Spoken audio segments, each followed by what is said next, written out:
1977, the first Star Wars movie came out. We went to see it. That was when our first child was coming up to 1 year of age. And then the second and the third movies came out, and we saw those. Our oldest child remembers seeing the second one at the drive-in theater, which shows you how long ago that was. And when the third one came out, we all went to that one as well with eager anticipation.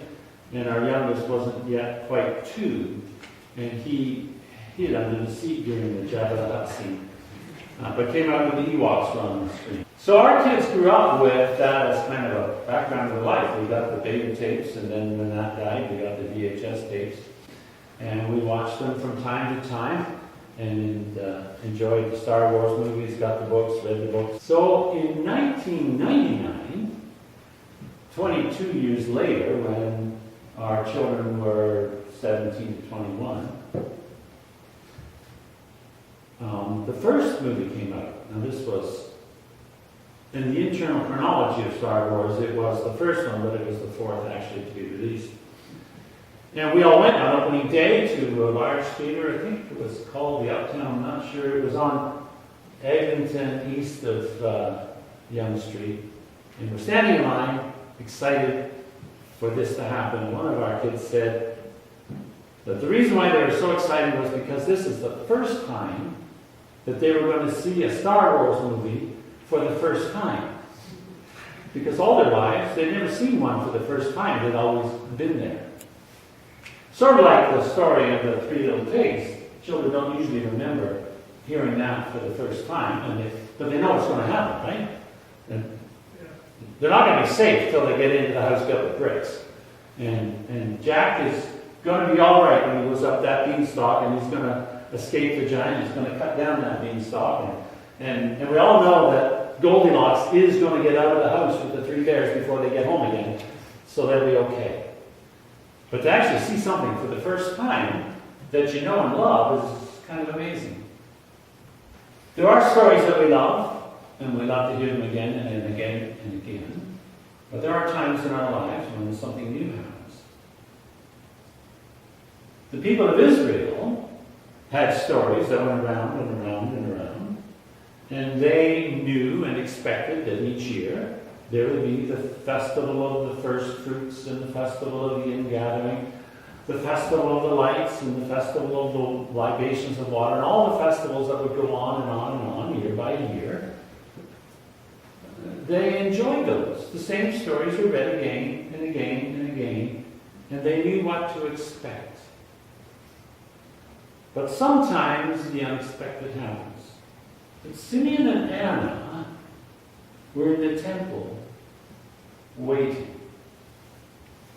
And we heard Simeon's words today, read in the text and also sung in the anthem. And we remember, many of us, from when we used to have evening prayer on a regular basis, Lord, now lettest thou thy servant depart in peace, according to thy word. For mine eyes have seen thy salvation. Anna, a prophetess, was in the temple as well. And when she saw the child Jesus, she knew who he was. How did she know? Sometimes we experience things again and again and again, and like the Three Little Pigs and Goldilocks and Jack and the Beanstalk, and we know what those things are. And it's a delight in seeing the same thing again and again, like the first fresh strawberry of June. When you bite into that, doesn't it do something special to you? It's almost like you've discovered it for the first time. Or the first sweet corn of August, or the crisp apple of autumn. All of those things speak to us deep within. We rejoice when we have them. But Anna was waiting for something that she had not experienced before. She was waiting for the coming of the Messiah. She recognized Mary and Joseph and Jesus when they came. Now, if you walk up the hallway here, you'll see a little carving of Mary and Joseph and Jesus, and you look at it and you know it's Mary and Joseph and Jesus. It's pretty easy to tell. And if you saw Mary and Joseph and Jesus walking along the road, you'd recognize him with the beard and the brown cloak, and Mary in her white shift and the blue cloak, and the chubby little Jesus with the two fingers raised in blessing. There's no question. You know it's them. That's easy for us because we've got a couple thousand years of artistic interpretation to solidify in our own minds exactly what Mary and Joseph and Jesus would look like should they come along. But for Anna in the temple, how did she know that that was Jesus, the Messiah? How would she possibly know what the Messiah would look like? In our reading from Malachi today, we heard that the Lord would suddenly come to his temple. And so, perhaps, Anna was waiting in the temple for the Lord to suddenly come in the temple. But that reading from Malachi says that when the Lord comes, he will come to purify the sons of Levi. So I'd like to sing for you now that recitative from Handel's Messiah. He shall purify. Do you have the music with you, Bill? No. Oh, too bad. Okay. Another time, perhaps. There is that sense of the Lord suddenly coming into the temple and purifying them all. And how does he purify them? With a soap stronger than any soap in the launderers. Now, that means something pretty caustic. Or purify them like gold and silver. Now, when you purify gold and silver, you take the rock that has the gold and silver in it and you put it in the furnace and melt it. And everything that's not gold and silver is pretty much destroyed. So, to talk about the Messiah coming to purify us doesn't sound like a gentle thing, not like a little baby with chubby arms and his fingers raised in blessing. So what was it that Anna saw? In fact, Anna saw the other side of the Messiah, perhaps. When the Messiah comes, the wolf will lie down with the lamb. And the lion will eat straw like an ox. And a little child will lead them. That's the Messiah that Anna was thinking of, perhaps. A bruised reed he will not break. A dimly burning wick he will not quench. All the gentle things, all the fragile things, all the broken things, the Messiah will build up and restore and make whole once again. And perhaps that's what Anna saw in the face of that little child.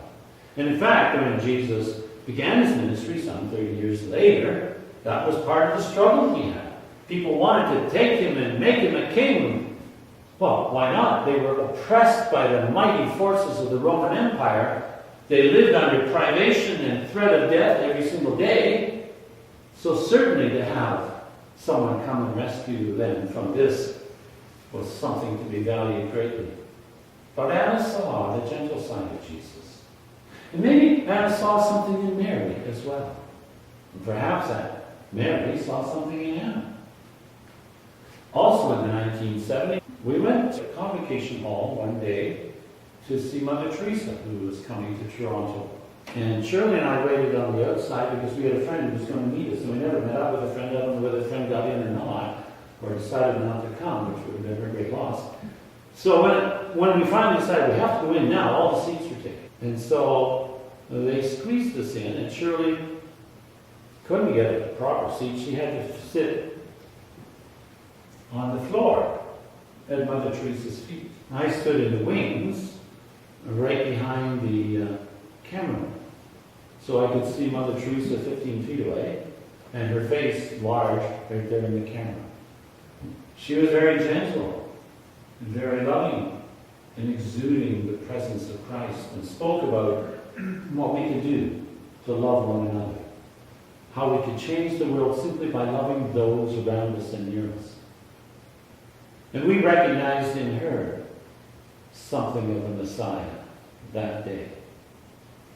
Another person that I met in the late 60s and early 70s was Agnes Sanford. And you might have read some of her books. She's written 16 or 17 books. She talked about the church that she was at.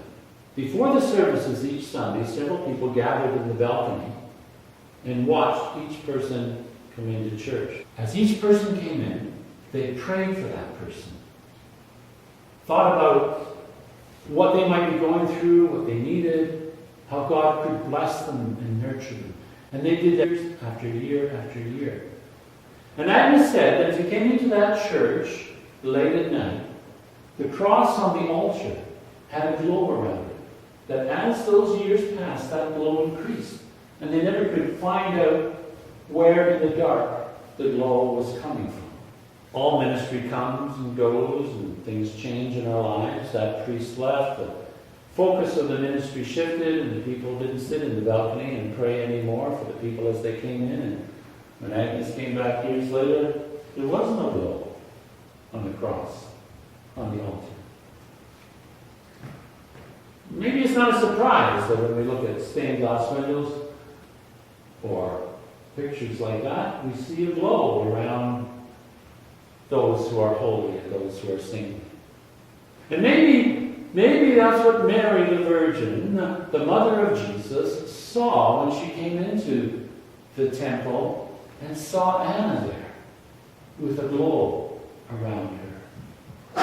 And perhaps Anna, looking at Mary, saw a glow and knew that these were kindred spirits, and they knew that this child was the one who had come to save the world. Sometimes it falls on each of us to be that saint, to be that holy person.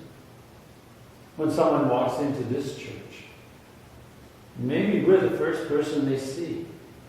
And sometimes the first person they see makes a difference. If we can be the people that others come to and feel at ease and at peace about. And you know that in your own life. There are times when you meet someone and you just know there's something special about them. If you think back to the time when you met your life partner and had your first kiss, which for some of us was in the church. Or maybe it's the house you saw that you've been hunting for, and this is finally the place you want to live. Or maybe it's just a good friend. Not a life partner, but just a good friend. And your first conversation with him, I'd like to really get to know this person better. And those things don't happen all of a sudden out of nowhere. They happen because of a preparation that's been going on in your mind or in your heart for quite some time. You have in your own mind a checklist of what would make the perfect friend, or what would make the perfect life partner, or what would make the perfect place to dwell, or the perfect job, or the perfect whatever. Now, you don't necessarily go down the checklist, although some people do. For a lot of people, it just feels like intuition. But you know what? The intuition is in your subconscious, filling out all those categories, making sure it's just what it is. So what was Anna doing in the temple for those years, from the time her husband died? What, she married at maybe 15 or something, from 22 to 84. What was she doing for those 62 years? She was 84 years old. She was almost as old as some of you folks here today.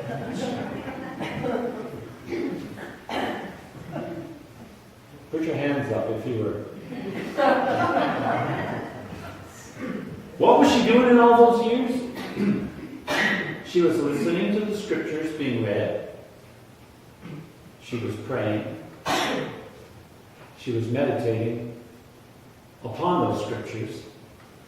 And she was worshiping God. So it's no surprise that when the Messiah came, she recognized him. She knew right away, this is the one. I've been praying about this all my life. I've been reading about this all my life. And here he is. So you see, two things happen. When we devote ourselves to the scriptures and to prayer and to worshiping God, two things happen. One thing that happens is we get a glow around us. And other people recognize in us a holy person, a person of God. And the other thing that happens is, when Christ appears, we recognize him. Because we're ready. We recognize him. And the beautiful thing is that Jesus tells us that even as you do something good for one of the least of these, my brothers and sisters, you do it to me. And part of what we recognize is Christ in everyone. So when we devote ourselves to thinking and praying and reading the scriptures and finding out more about God. We are the ones that are like a magnet drawing others to us because they see a holy person. And we welcome him because we see in them Christ himself. Anna has a lot to teach us about her devotion, her steadfastness, and her love for Jesus, unseen and unknown until she was 84. She teaches us it's good to be ready and it's good to prepare. May God grant to us the grace to so devote our lives that we might see Christ in one another and be Christ to one another. Amen.